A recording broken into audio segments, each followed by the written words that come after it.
여러분, 안녕하세요. 오늘은 AI 에이전트와 자동화 이야기를 해볼 건데요. 처음부터 너무 어려운 개념 얘기보다는 여러분 일상에서 시작해 볼게요. 여러분, 요즘 하루에 한 번 이상 쓰는 서비스들 떠올려 볼까요? 다양한 쇼핑 앱 추천, 학교 홈페이지 들어가면 나오는 챗봇 상담, 수강 신청 기원입니다 하고 오는 자동 문자, 메일 알림, 어떤 학교는 강의실 들어가면 자동으로 되는 출석 체크 시스템도 있죠. 자, 여기서 한 번만 생각해 봅시다. 이 일들 원래는 다 누가 하던 일이었을까요? 예전에는 사람이 직접 전단지 돌리고 전화로 문의받고 엑셀로 출석 체크하고 메일 하나하나 보내고 그랬던 일들입니다. 지금은 어떤가요? 우리가 특별히 자동화 시켜줘 라고 말하지 않았는데도 이미 우리 주변에서 수많은 일들이 자동으로 돌아가고 있죠. 오늘 우리가 던져야 할 질문은 이겁니다. 자동화가 더 많아질수록 우리는 무슨 일을 해야 할까? 기계가 반복적인 일, 규칙대로만 하면 되는 일을 점점 더 잘, 더 빠르게 대신하게 된다면 우리는 그냥 그 시스템을 쓰는 사람으로만 남을 건지 아니면 어떤 일을 어떻게 자동화할지 설계하는 사람이 될 건지 이 차이가 앞으로 커질 겁니다. 오늘 우리가 같이 해볼 건 어려운 수학 공식이나 코딩 문법이 아니라 이 세 가지입니다. 첫째, AI 에이전트가 뭔지 이해하기. 그냥 챗 GPT 같은 대답하는 AI랑 뭐가 다른지, 왜 요즘 에이전트 시대라는 말을 하는지 감을 잡아볼 거예요.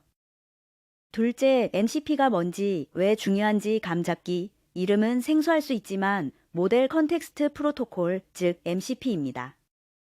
AI 에이전트가 외부 도구와 안전하게 연결되도록 권한과 맥락을 전달하는 공용 규격이라고 이해하면 됩니다. 이게 왜 필요한지, 어느 지점에서 조심해야 하는지 같이 볼 거예요. 셋째, 자동화를 시키려면 먼저 일을 정의해야 한다는 감각 얻기.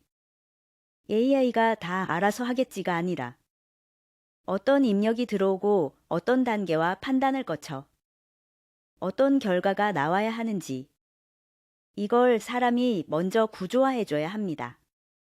오늘 강의의 핵심은 여러분이 프로세스를 설계할 줄 아는 사람, 즉 프로세스 생산자가 되는 첫 감각을 얻는 것이에요.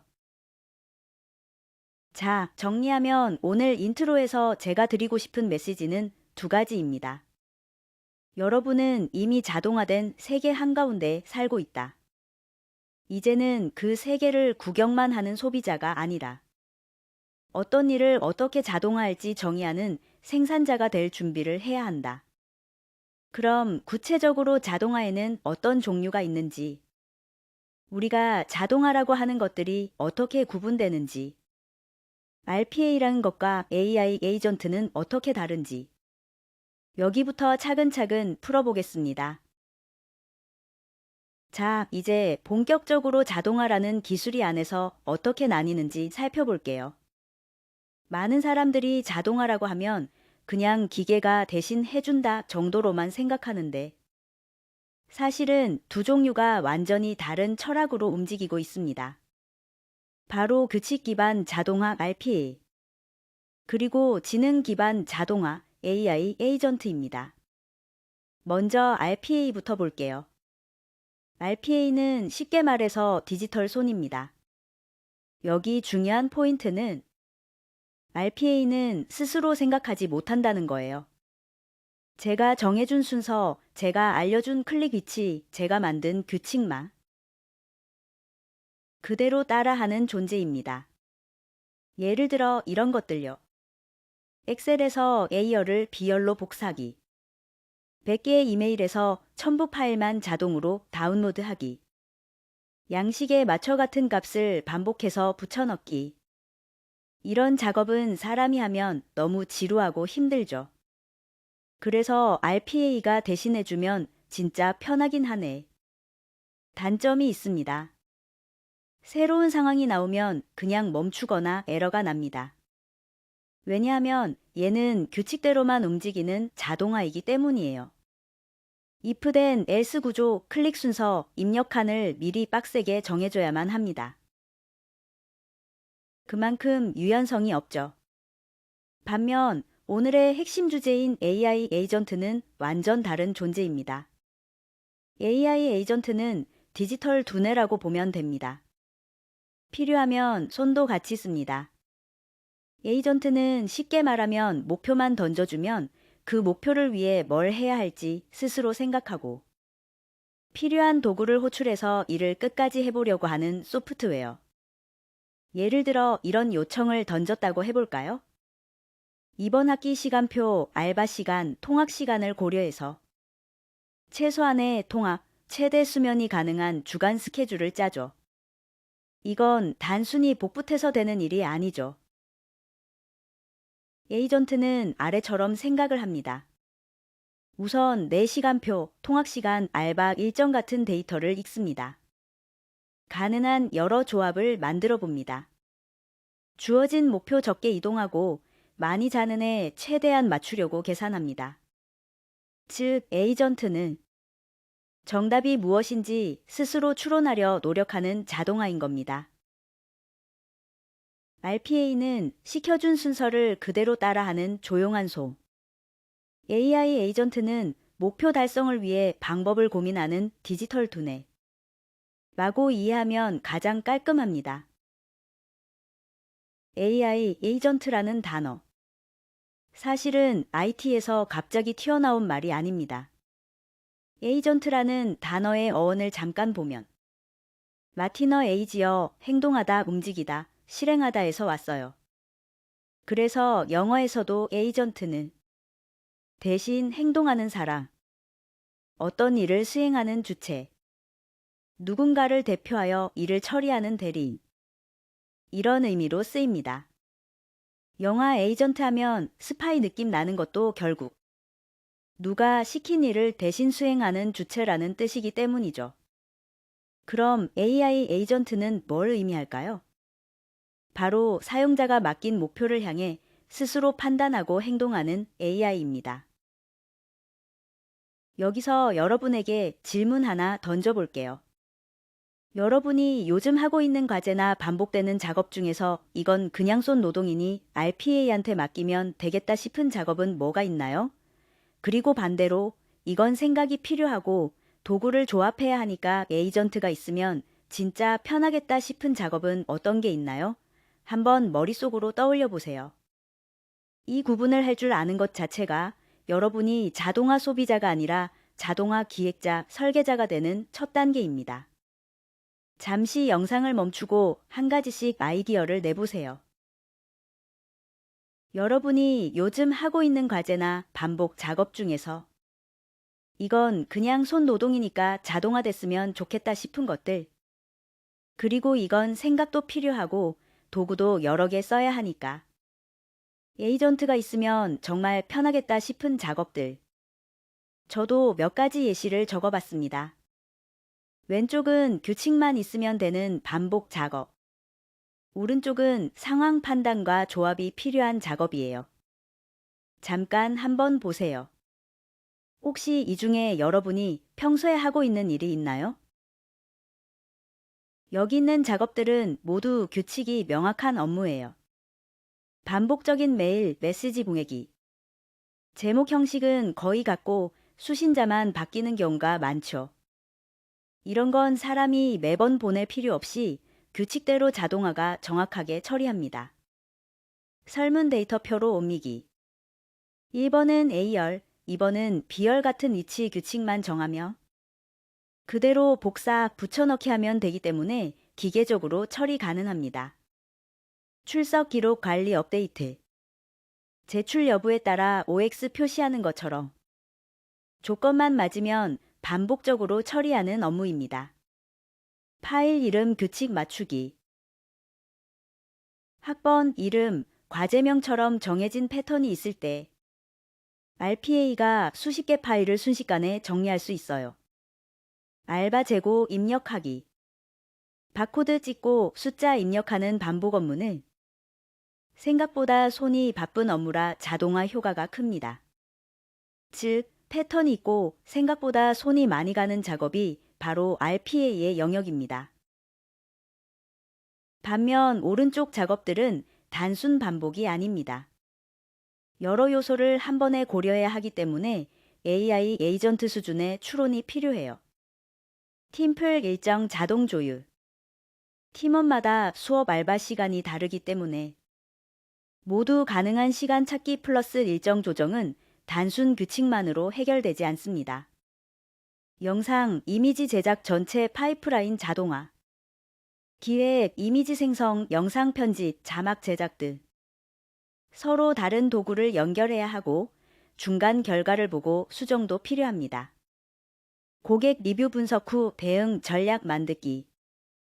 리뷰를 긁어오고 분류하고 감정 분석하고 전략까지 만들려면 판단과 해석이 필요한 복합 작업입니다. 개인 맞춤 루틴, 동선, 식단 계획, 일정, 취향, 예산, 건강 상태를 모두 고려해야 함도 에이전트가 최적 조합을 찾아야 합니다. 이런 작업은 규칙 기반으로는 부족하고 읽고 이해하고 판단하고 조합하는 과정이 필요하기 때문에 AI 에이전트에게 맡기면 큰 도움이 됩니다. 여러분, 게으른 사람이 발명한다는 말 들어본 적 있죠? 이 말이 꼭 부정적인 뜻이 아니라 불편함을 느끼는 사람이 해결책을 먼저 찾는다는 의미예요. 자동화도 똑같습니다. 우리가 지금 배운 것처럼 규칙이 있는 건 RPA가, 여러 조건과 판단이 필요한 건 AI 에이전트가 맡을 수 있다는 걸 알게 되며 여러분 일상 곳곳에서 이런 생각이 자연스럽게 떠오르게 돼요. 이건 반복이 많으니까 자동화되면 좋겠다. 이건 생각이 좀 필요한데 에이전트가 대신하면 진짜 편하겠다. AI는 이제 자연어도 이해하고 코딩도 돕고 여러 도구를 연결하는 능력도 생겼기 때문에 아이디어만 있으면 누구나 자동화 설계자가 될 수 있는 시대입니다. 여러분, 지금 화면에 보이는 장면은 2025년 5월 구글 I/O에서 공개된 에이스트라 프로젝트 데모 영상의 한 부분입니다. 구글이 보여준 이 데모는 앞으로 AI 에이전트가 실제로 어떻게 움직일 것인가를 가장 직관적으로 보여준 사례이기도 합니다. 오늘 강의에서는 이 영상을 직접 재생하지는 않고 이렇게 스틸 것으로만 잠깐 참고할게요. 혹시 전체 영상을 보고 싶은 분들을 위해 화면 중앙에 QR코드를 하나 넣어두겠습니다. 나중에 강의가 끝난 뒤에 여유 있을 때 직접 시청해 보시면 오늘 배운 AI 에이전트 개념이 훨씬 잘 이해되실 거예요. 그리고 이 장면을 잠깐만 살펴보면 우리가 지금까지 알고 있던 대답만 하는 AI와는 완전히 다른 모습을 볼 수 있습니다. 예를 들어 화면 왼쪽의 첫 번째 장면에서는 사용자가 자전거를 고치다가 이렇게 말합니다. 유튜브에서 해결 방법 영상을 찾아줄래? 그런데 중요한 건 사용자가 명령어를 외운 것도 아니고 특별한 버튼을 누른 것도 아니라는 거예요. 그냥 친구에게 이야기하듯 자연스럽게 말했는데 AI가 스스로 상황을 이해하고 유튜브 앱을 여러 관련 영상을 찾아줍니다. 다음 스틸 것을 보면 사용자가 다시 이렇게 이야기하죠. 근처 자전거 가게에 전화해서 재고 있는지 물어봐 줄래? 그 순간 스마트폰이 자동으로 전화를 겁니다. 사용자가 번호를 찾을 필요도 없고 검색하고 복사하고 앱을 열고 이런 과정들을 전혀 하지 않아도 됩니다. 즉, AI가 단순히 답을 해주는 존재에서 사용자를 대신해 실제 행동을 수행하는 존재로 변화하고 있는 순간을 이 데모가 아주 정확히 보여주고 있는 겁니다. 그리고 여기서 하나 더 중요한 포인트가 있습니다. 방금 보신 장면에서 AI가 마음대로 유튜브에 들어가고 마음대로 전화를 건 게 아니라는 점이에요. 여러분, 스마트폰을 떠올려 보세요. 우리가 어떤 앱을 설치하면 제일 먼저 나오는 화면이 뭐죠? 맞아요. 이 앱이 카메라 접근을 요청합니다. 연락처 접근을 허용하시겠습니까? 같은 권한 요청입니다. 즉, AI가 유튜브에 접속하거나 전화를 걸거나 파일을 읽고 쓰거나 일정 앱을 수정하려면 반드시 그 권한을 안전하게 전달받는 과정이 필요합니다. 이제 질문 하나 던져볼게요. 그럼 앞으로 AI 에이전트가 여러 앱을 대신 사용할 때 각 앱마다 권한을 어떻게 주고받을까? 앱마다 방식이 다르면, 서비스마다 규칙이 다르면 에이전트는 제대로 작동하지 않겠죠. 게다가 보안 사고가 날 가능성도 매우 높습니다. 바로 이 문제를 해결하기 위해 등장한 개념이 모델 컨텍스트 프로토콜, 줄여서 MCP입니다. MCP란 아주 쉽게 말하면 AI 에이전트가 외부 도구와 안전하게 연결되고 어떤 정보를 어디까지 사용할 수 있는지를 전달받아 작업을 수행하도록 돕는 공용 규격이라고 이해하면 됩니다. 예전에는 앱마다 API 방식이 달라서 AI가 앱을 마음대로 조작하기 어려웠습니다. 하지만 MCP가 등장하면서 이 도구에 접근해도 됐나? 이 파일을 열어도 됐나? 이 데이터는 읽으면 안 됐나? 이 기능만 사용해다. 처럼 명확하고 통일된 규칙으로 에이전트와 도구 사이를 연결할 수 있게 된 겁니다. 여기까지 보신 것처럼 AI가 유튜브를 열고 전화를 걸고 문제 해결 영상을 찾아주는 모습은 마치 지금도 우리 스마트폰에서 당장 실행될 것처럼 느껴지죠. 하지만 우리가 정확히 이해해야 할 부분이 하나 있습니다. 이 장면들은 모두 현재 기술로 가능해질 미래의 사용 시나리오를 보여주는 데모라는 점입니다. 즉, 구글이 지금 실제로 이런 기술을 만들고 있고 앞으로 상용화될 수 있는 방향을 영상으로 시각화한 것이에요. 다르게 말하면 이미 완성된 기능이 나왔다가 아니라 곧 이런 방식으로 기술이 발전할 것이다라는 청사진을 보여준 겁니다. 자, 이제 여기까지가 AI 에이전트가 어떻게 움직이고 왜 중요한가에 대한 큰 그림이었습니다. 그럼 여러분은 이런 생각이 들 수 있어요. 우리가 이런 에이전트를 직접 만들 수도 있을까? 이런 자동화, 나도 한번 구현해 볼 수 있을까? 결론부터 말하면 네, 충분히 가능합니다. 그리고 생각보다 훨씬 쉬워졌습니다.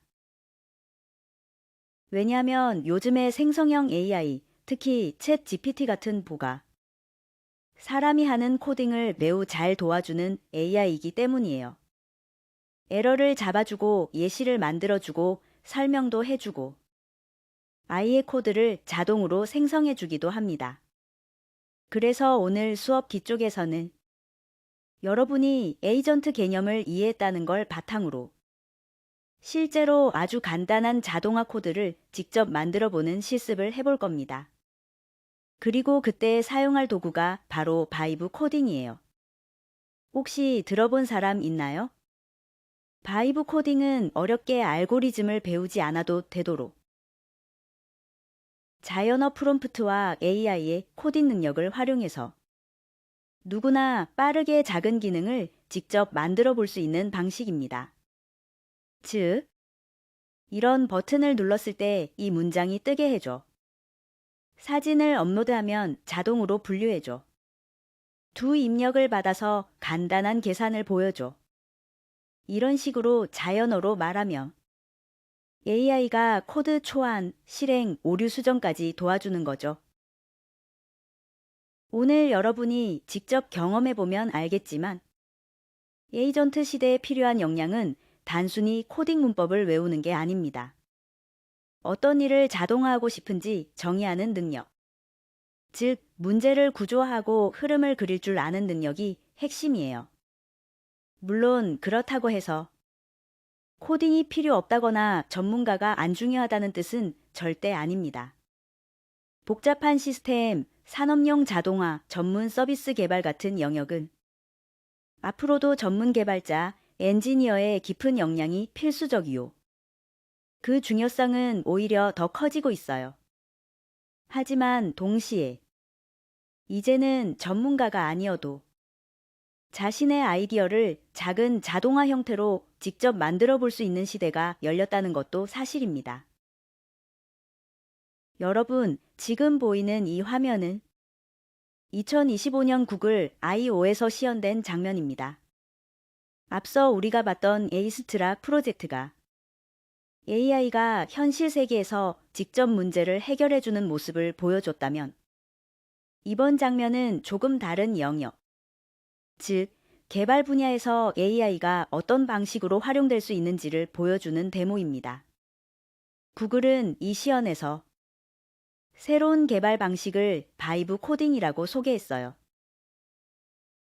이 방식이 흥미로운 이유는 전통적인 코딩처럼 코드를 한 줄 한 줄 사람이 직접 작성하는 방식이 아니라 내가 만들고 싶은 느낌, 구조, 아이디어를 자연어로 설명하며 AI가 그 설명을 이해해서 자동으로 코드를 생성해주는 방식이기 때문입니다.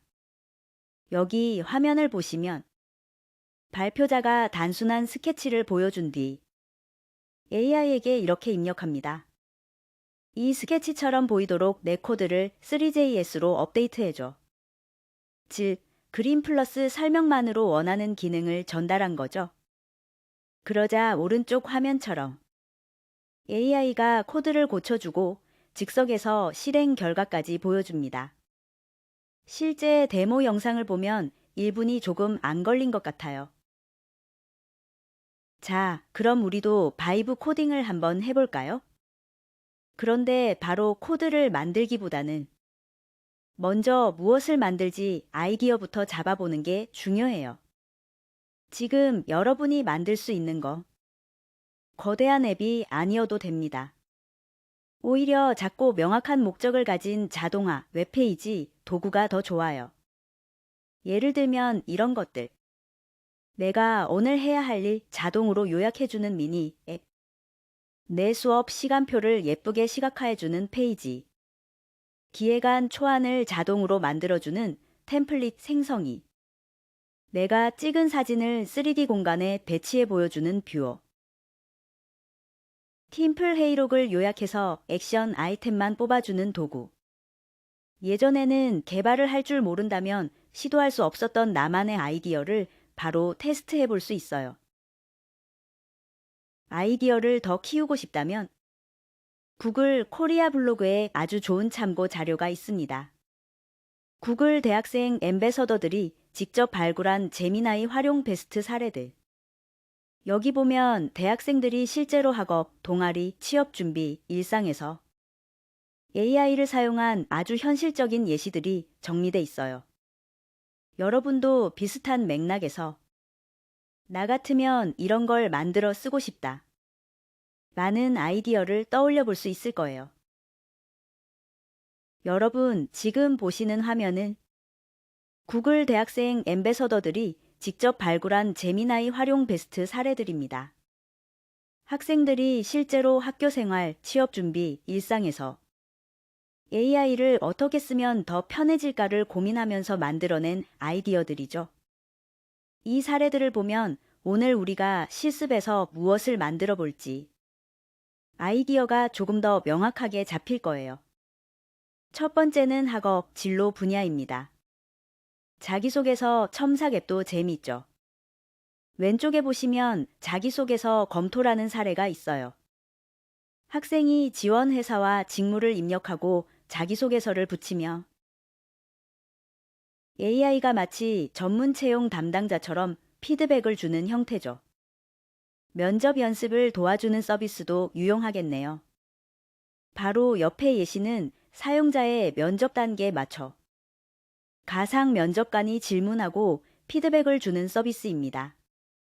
대학생이 가장 필요로 하는 기능이기도 하고, AI가 시나리오를 만들어주고 답변을 분석해서 코칭해주는 방식이에요. 두 번째는 일상 취미 영역입니다. 반려견이 옷 입기 싫어하는 경우 많죠? 그럴 때 실제로 옷을 입히지 않아도 AI가 사진 속에 자연스럽게 옷을 합성해 줍니다. 여기 있는 예시는 평범한 반려견 사진을 크리스마스 콘셉트 사진으로 바꾼 사례예요. 이미지 생성 모델 하나만 연결하면 만들 수 있는 아이디어다. 오늘 실습에서 해볼 수 있는 종류 중 하나입니다. 앞에 나노바나나 실습했던 기억나시죠? 여러분도 기술을 알면 그걸 응용할 수 있는 아이디어를 낼 수 있습니다. 고양이 키링 만들기도 나노바나나로 가능하죠? 이건 정말 학생들에게 반응이 좋은 아이디어예요. 고양이 사진을 넣으면 AI가 그 고양이를 그대로 닮은 3D 인형 키링 형태로 변환해 줍니다. 패션과 굿즈, SNS 콘텐츠에 활용하기 좋아요. 이제 우리도 직접 한 가지 토이 프로젝트를 만들어 볼까요? 오늘 실습에서는 사진을 올리고 이름을 적으면 자동으로 생일 축하 포토카드를 만들어주는 서비스를 바이브 코딩으로 같이 만들어 보겠습니다. 그리고 일부러 2025년 12월 현재 기술 수준 그대로에서 어떤 시행착오가 생기는지도 함께 확인해 볼 거예요. 이미 경험해 보셨겠지만 생성형 AI는 이미지를 만들거나 글을 쓸 때마다 결과가 조금씩 다르고 프롬프트를 어떻게 쓰느냐에 따라 완성도가 크게 달라지죠. 바이브 코딩도 똑같습니다. 어떻게 요청하느냐에 따라 코드와 결과물이 계속 바뀌게 됩니다. 오늘은 개발 지식이 거의 없다는 전제에서 출발해서 정말로 AI와 대화만 하면서 어디까지 구현이 가능한지 직접 시험해 보는 시간을 가져보려고 합니다. 즉, 완벽한 서비스를 만드는 게 목표라기보다는 아이디어, 대화, 실행, 수정의 흐름을 경험해보고 이 정도면 나도 에이전트나 작은 서비스를 직접 만들어 볼 수 있겠구나. 라는 감각을 가져가는 것이 목표입니다. 그럼 이제 구글 AI 스튜디오를 열고 바이브 코딩으로 우리만의 생일 포토카드 서비스를 한번 만들어 볼까요? 이제 우리가 직접 구글 AI 스튜디오에 들어가서 오늘 만들 토이 프로젝트를 시작해 보려고 합니다. 지금 화면에 보이는 장면은 구글 AI 스튜디오에 처음 접속했을 때 뜨는 환영 페이지인데요. 여기에서 아주 중요한 내용을 먼저 안내해 주고 있습니다. 첫 번째로 확인해야 하는 것은 데이터 사용 관련 안내입니다. 구글 AI 스튜디오와 제미나이 API는 여러분이 입력한 내용을 바탕으로 학습 성능을 개선할 수 있기 때문에 민감한 개인정보나 보안 자료는 입력하지 말라는 안내가 표시됩니다. 즉, 주민번호, 금융정보, 실제 비밀번호나 인증 관련 데이터 등 민감한 정보는 절대 넣으면 안 됩니다. AI를 활용할 때 반드시 알아야 할 기본적인 보안 개인정보 원칙이라고 생각하면 됩니다. 두 번째는 약관 및 동의 체크. 화면 아래쪽에 체크박스가 보이죠?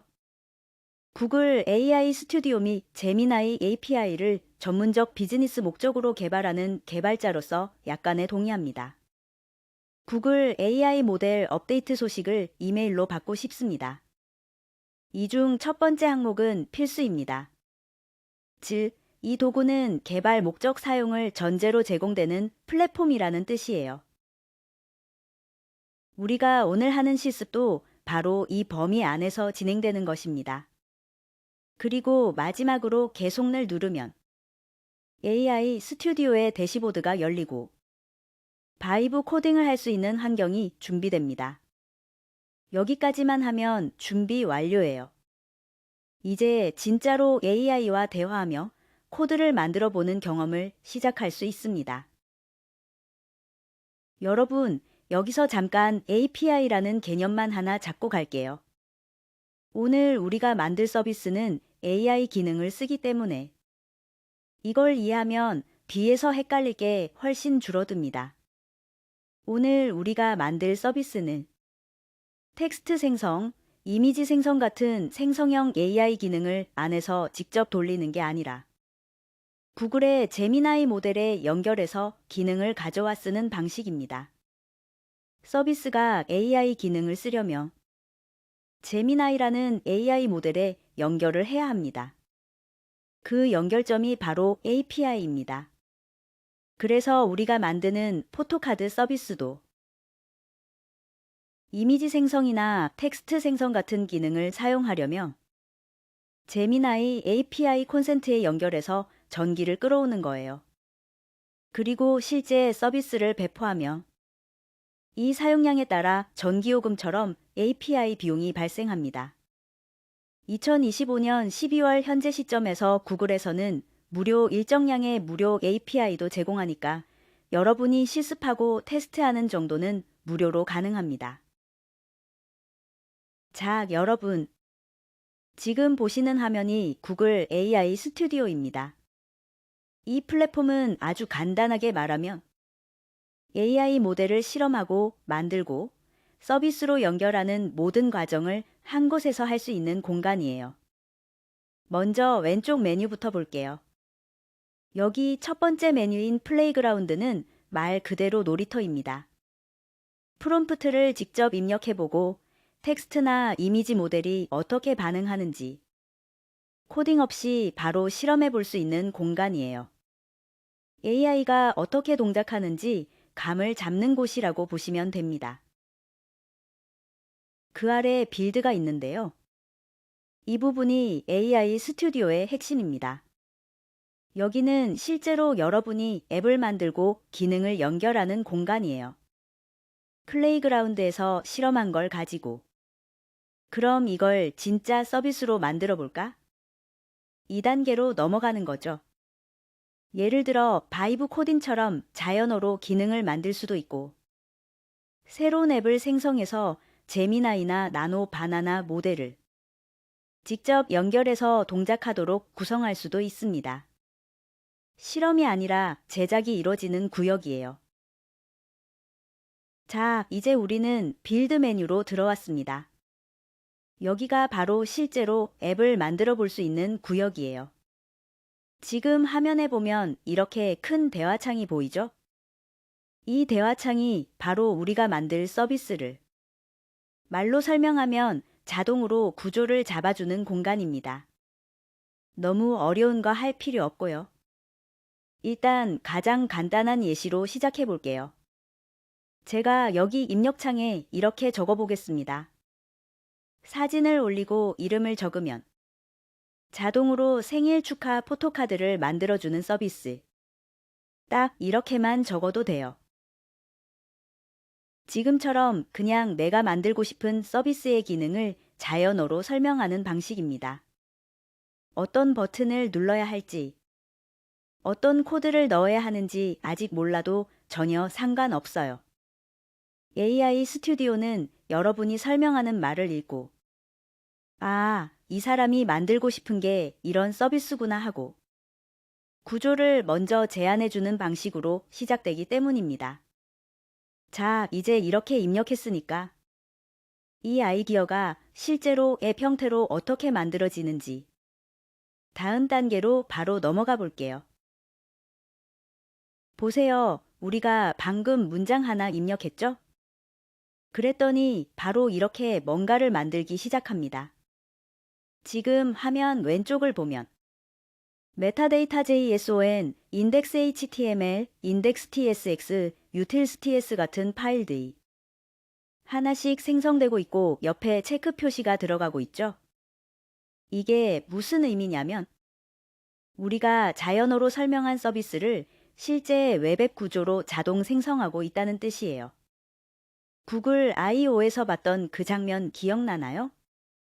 설명만 했는데 AI가 바로 앱 파일을 만들고 체크박스로 이 부분 완성됨, 이 부분도 완성됨 이렇게 보여주던 화면. 지금 그게 그대로 재현되고 있는 거예요.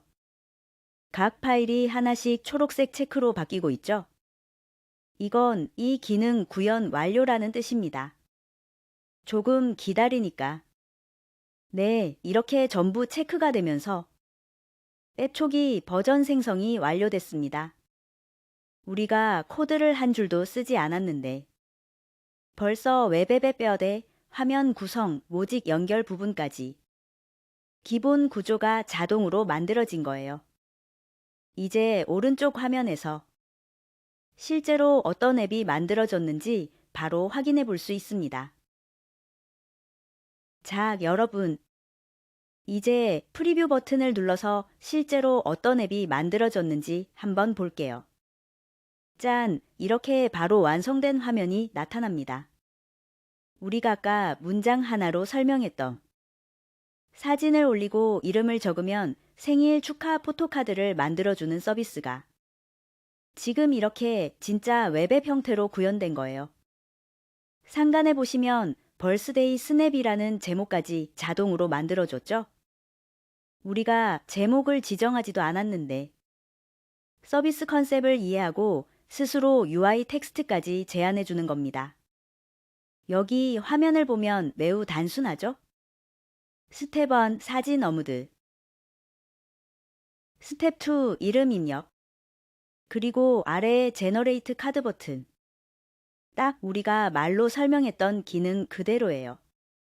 그리고 이게 단순히 그림만 보여주는 게 아니다. 지금 이 상태에서 실제로 파일을 업로드하면 AI가 사진을 읽고 이름을 받아서 바로 생일 축하 포토카드를 생성해주는 구조로 이미 설정이 되어 있습니다. 코드를 한 줄도 쓰지 않았는데 초기 화면 디자인, 색상, 폰트, 레이아웃, 파일 업로드 기능, 입력창까지 모든 게 자동으로 만들어진 거죠. 이제 이걸 기반으로 카드 스타일 바꾸기, 필터 추가하기, 문구 자동 생성하기처럼 우리가 원하는 기능을 계속 추가해 나갈 수 있습니다. 자, 이제 정말로 작동하는지 한번 테스트해 볼게요. 먼저 사진을 하나 업로드해 보겠습니다. 네, 이렇게 바로 로딩이 되죠? 포토 로디드라고 체크 표시가 뜹니다. 이제 아래 이름을 적어 볼게요. 저는 예시로 김밥이라고 입력해 보겠습니다. 그리고 마지막으로 제너레이트 카드 버튼을 눌러 볼게요. 이렇게 결과물이 바로 생성됩니다. 보시면 우리가 올린 사진이 예쁘게 카드 형태로 들어갔고 아래쪽에는 해피 벌스데이 김밥이라는 문구까지 자동으로 작성돼 있어요. 심지어 축하 메시지도 사진의 분위기를 해석해서 자연스럽게 문장으로 만들어줍니다. 우리가 카드 디자인을 고른 것도 아니고 문장을 직접 쓴 것도 아닌데 AI가 생일 카드 스타일에 맞게 사진을 배치하고 색깔도 톤 맞춰주고 문구까지 알아서 만들어주는 거죠. 자, 이번에는 기능을 하나 더 추가해 볼게요. 이제는 우리가 만든 생일 카드를 다운로드 할 수 있게 만들어 보겠습니다. 여기 입력창에 그냥 자연스럽게 이렇게 적어 봤어요. 이번엔 완성된 카드를 다운받을 수 있게 해줘. 그랬더니 지금 보시는 것처럼 AI가 약 70초 정도 스스로 생각하면서 필요한 코드를 다시 생성해 줍니다. 어떤 작업을 했는지도 설명을 해주는데요. 예를 들면 HTML2 캔버스라는 라이브러리를 가져오고 카드 영역을 이미지로 캡처해서 저장하는 기능을 컴포넌트스 안에 자동으로 추가했다고 하죠. 그리고 결과를 보시면 짜잔, 화면 아래쪽에 다운로드 카드 버튼이 새로 생겼습니다. 이 버튼을 눌러볼게요. 네, 이렇게 바로 PNG 파일로 다운로드가 되죠? 파일명도 벌스데이 카드 김밥이 PNG처럼 입력한 이름을 자동으로 넣어서 만들어줍니다. 또 추가해 볼까요? 사진을 생일 케이크 앞에서 기뻐하는 귀여운 3D 피규어로 바꿔달라고 요청해 보겠습니다. 이것도 잘 만들어 주었어요. 정말 쉽죠? 3D 피규어로 바꾸되 얼굴은 거의 비슷하게 닮게 만들어줘. 누군지 알아볼 수 있도록 한국말로 대답하면서 만들어줬어요.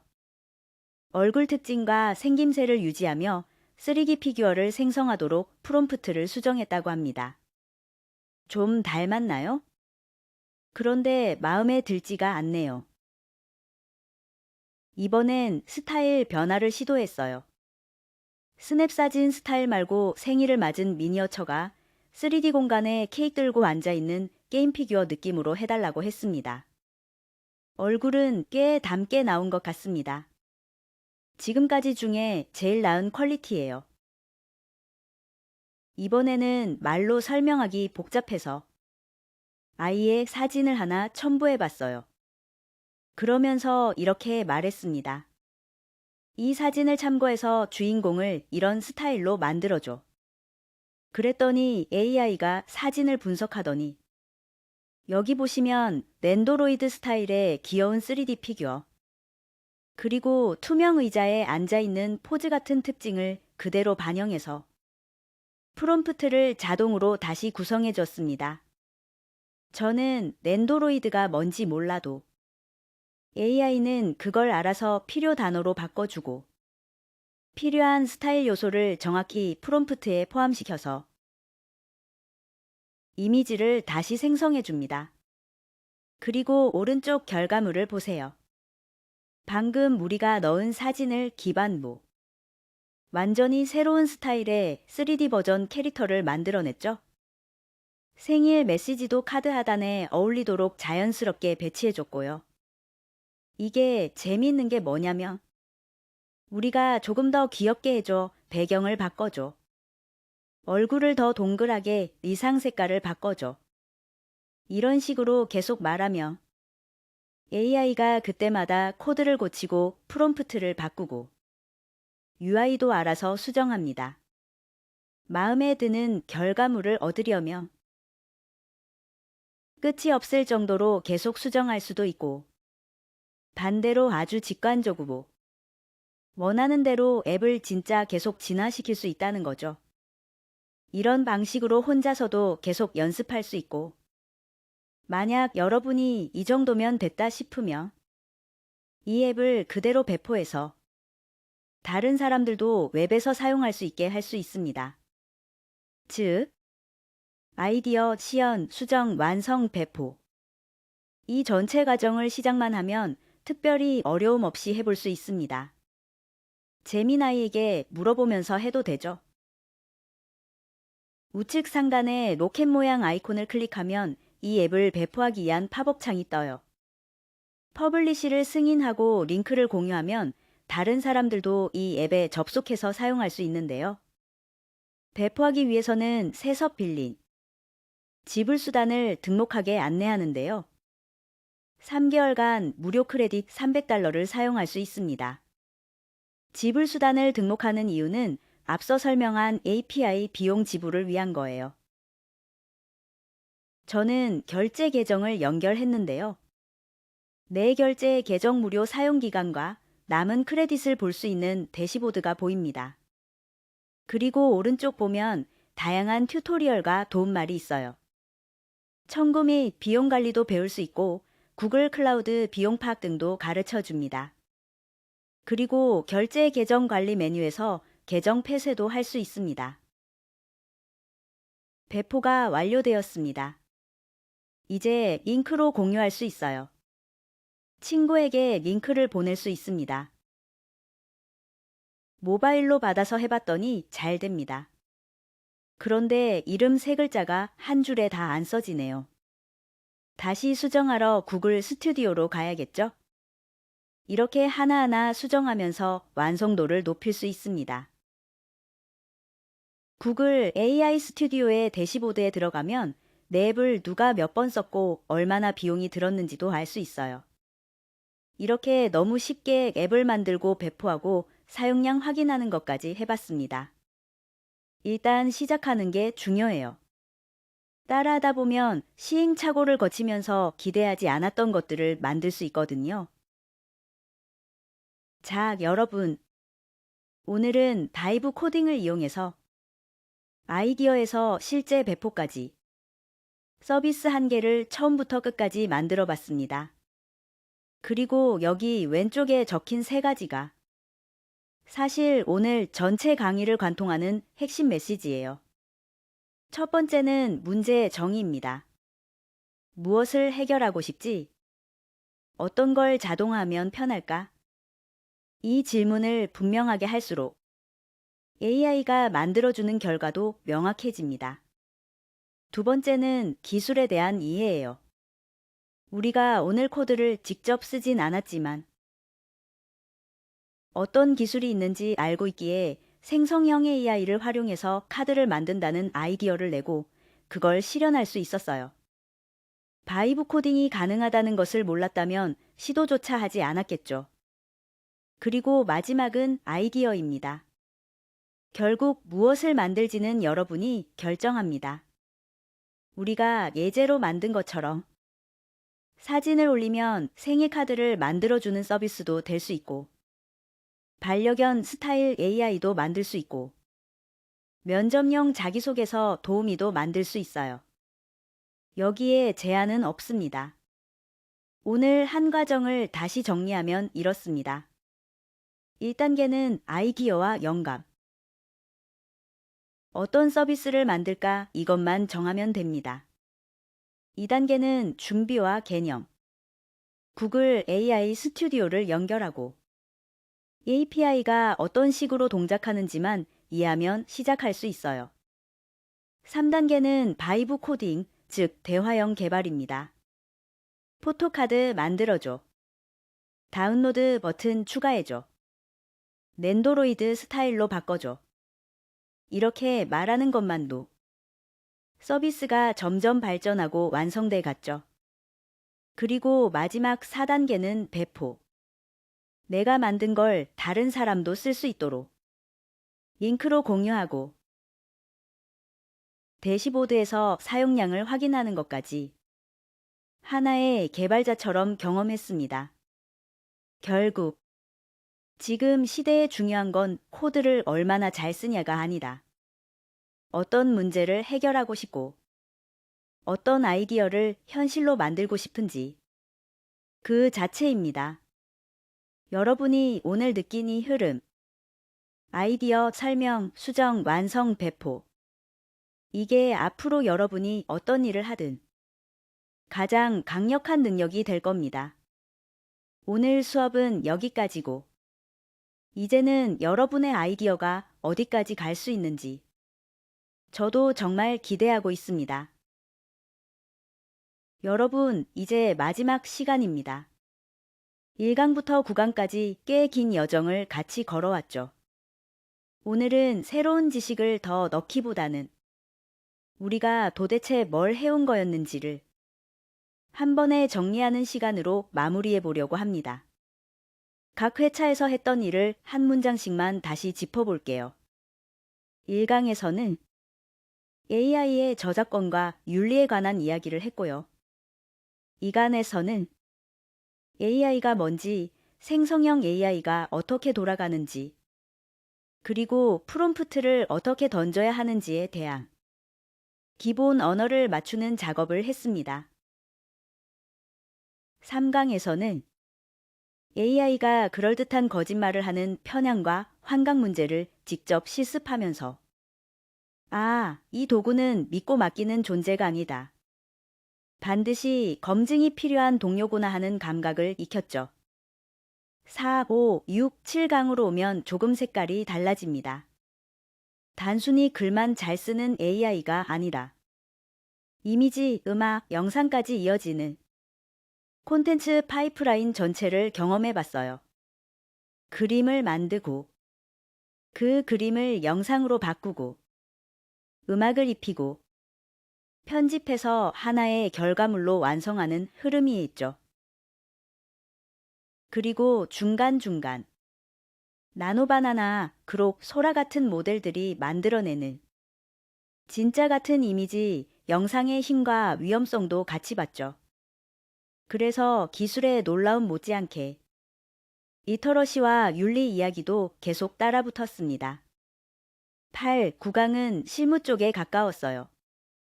AI를 이용해서 기획서 쓰고, 간단한 코딩과 퍼블리시, 그리고 에이전트 개념까지 이어가면서, 아, 이건 단순한 장난감이 아니다. 실제 서비스와 비즈니스에 연결되는 도구구나 하는 걸 몸으로 느껴보는 단계였습니다. 우리는 구강 동안 지속적으로 강조한 건 AI는 책임을 질 수 없으니 AI와 협업할 때 결과물에 대한 책임을 질 수 있도록 관리 감독하면서 써야 한다는 점이에요. 그리고 서비스가 빠르게 변하고 예상치 못한 발전을 하니 하나의 도구 사용법에 집중하기보다 학생 여러분은 가벼운 마음으로 새로운 도구들을 많이 접해보고 가지고 놀아보는 걸 권장합니다. 처음엔 뚝딱대는 것 같지만 내 의도를 담으려고 하는 순간 점점 어려워지고 기술이 정교해질수록 완성도를 높이기 위한 다양한 방법이 생겨서 더 어렵게 느낄 수 있어요. 학생일 때 가볍게 AI와 친해지되 AI를 검증할 나만의 전문성을 키우려는 노력을 해야 합니다.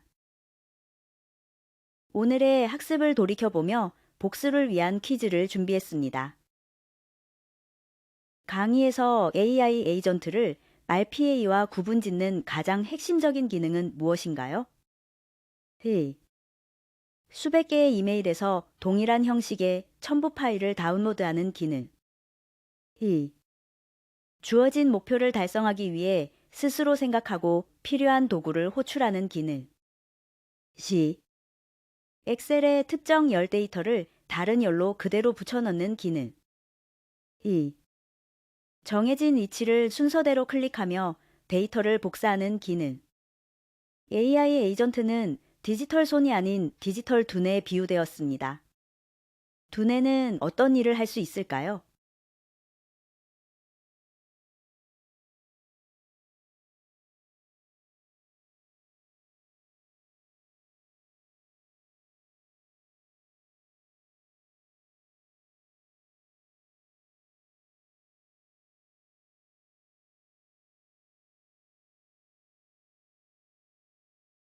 정답은 B. 주어진 목표를 달성하기 위해 스스로 생각하고 필요한 도구를 호출하는 기능. AI 에이전트는 목표를 이해하고 그 목표를 달성하기 위한 계획을 세우며 목표를 완수하기 위해 필요한 도구도 실행합니다. 강의에서 바이브 코딩을 설명하며 강조한 AI 시대에 필요한 핵심 역량은 무엇인가요? 어떤 문제를 자동화할지 정의하고 그 과정을 구조하여 AI에게 설명하는 능력. AI를 활용하여 복잡한 알고리즘을 설계하고 수학 공식을 증명하는 능력. 다양한 프로그래밍 언어의 문법을 완벽하게 암기하여 사용하는 능력. AI가 생성한 결과물을 의심 없이 그대로 수용하고 빠르게 적용하는 능력. AI에게 일을 시키기 전에 사람이 먼저 어떤 일을 시킬지 정리해야 합니다.